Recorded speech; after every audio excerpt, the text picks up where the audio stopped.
मेरे भाई ने ही मेरा यौन शोषण किया। 3 बार आत्महत्या की कोशिश की। घर में काफी मारपीट हुई।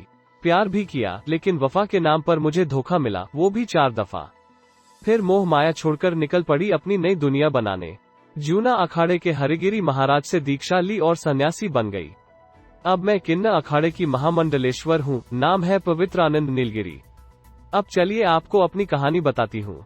महाराष्ट्र के विदर्भ के अमरावती जिले में एक लड़के के रूप में जन्म हुआ। जब 3 साल का था तब पिता घर से चले गए। वे आज तक लौटकर नहीं आए। हम 8 भाई बहन थे, 5 भाई और 3 बहनें। मैं परिवार में सबसे छोटा था। शुरुआत में सबका प्यार भी मिला, लेकिन जैसे जैसे बड़ा होने लगा, लड़कियों के हाव भाव दिखने लगे। इसको लेकर मेरे भाई लोग मुझे मारते भी थे। बात बात पर कहते कि अबे क्या लड़की जैसे बात करता है, लड़की जैसे हाथ हिलाता है। इतना ही नहीं, घर के बाहर भी अब लोग मेरा मजाक उड़ाने लगे। आसपास के लोग घर आकर माँ से कहने लगे कि तुम्हारा बेटा तो लड़कियों जैसी हरकत करता है। एक मराठी ब्राह्मण परिवार में किन्ना हो, यह कोई सोच भी नहीं सकता था। लिहाजा मेरी पिटाई होने लगी। 4th क्लास में था तो 5 भाइयों ने मुझे जमीन पर लिटाकर फुटबॉल की तरह लातों से पीटा।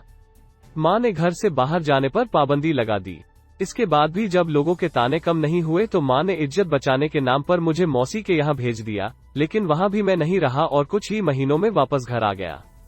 घर आने के बाद फिर से सबके गुस्से का शिकार होने लगा। जिसका जी करता दम भर कुटाई कर देता। माँ को तकलीफ जरूर होती, लेकिन वो कुछ कर नहीं पाती।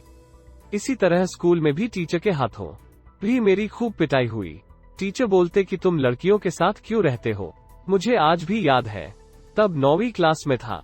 भैया ने मेरे ऊपर कुल्हाड़ी फेंक दी। मेरे पाँव की पूरी उंगलियां कट गईं। एक दफा भाइयों की मार से तंग आकर मैंने खुद को खत्म करने का मन बना लिया और गांव के एक कुएं में छलांग लगा दी, लेकिन मेरे कजिन भी कुएं में कूद गए और मुझे बचा लिया। इसके बाद एक दिन स्कूल की 3री मंजिल से नीचे कूद गई।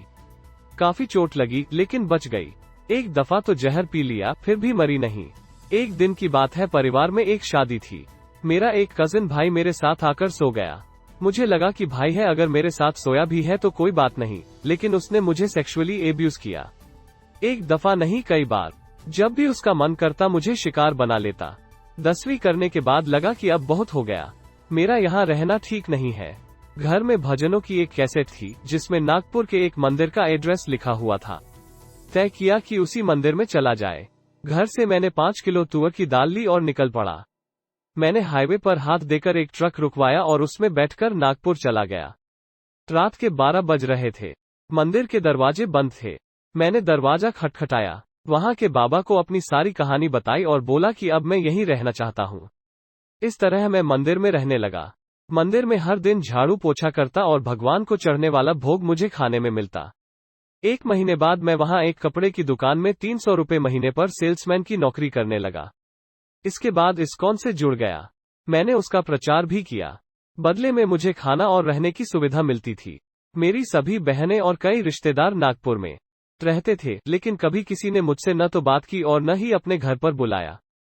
मेरा परिवार से अब मोह भंग होने लगा था। इसी बीच मेरे परिवार की तरफ से इस्कॉन के खिलाफ करवा दिया गया कि उन्होंने हमारा बच्चा किडनैप कर लिया है। इसके बाद इस्कॉन वालों ने मुझे वहां से चले जाने को कह दिया। उधर मेरा 10वीं का रिजल्ट आ चुका था। मैंने एक अस्पताल में रात की नौकरी कर ली। अभी तक मैं इतना समझ चुका था कि मुझे किसी भी हालत में पढ़ाई नहीं छोड़नी है। मैंने 12वीं में दाखिला ले लिया और रात को अस्पताल की नौकरी से मेरा गुजारा हो जाता था। इस बीच मेरी बड़ी बहन ने मुझसे बात करना शुरू कर दिया था। उसने मुझसे कहा कि मुझे नर्सिंग कोर्स कर लेना चाहिए, इसमें वो मेरी मदद करेगी। 12वीं के बाद मैंने नर्सिंग में एडमिशन ले लिया। बहन ने एक शर्त पर ही मेरी मदद करने को कहा कि मैं न तो साड़ी पहनूंगा और न मेकअप करूंगा। नर्सिंग करने के बाद मैंने नागपुर के कई अस्पतालों में नौकरी की। जिस अस्पताल में काम करता था वहां एक ट्रांसजेंडर लड़का भी काम करता था। धीरे धीरे उससे दोस्ती हो गई। एक दिन उसने मुझे नागपुर के कस्तूरचंद पार्क में चलने के लिए कहा।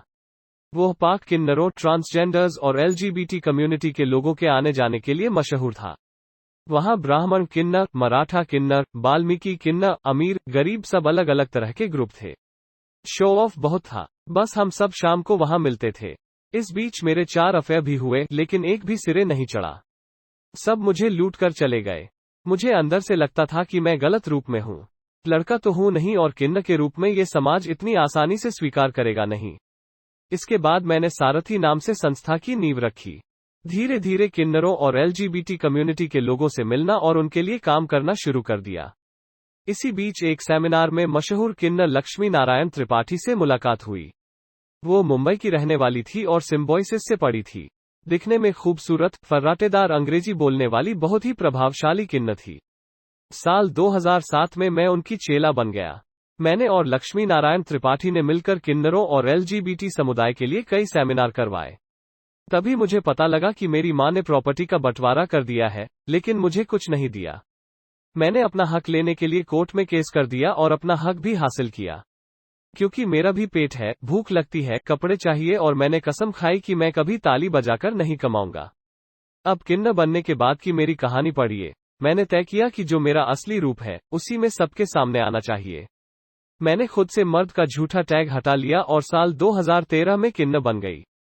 यहां से मैं अपने असली रूप में काम करने लगी। साड़ी पहनना, मेकअप करना, सब कुछ शुरू कर दिया।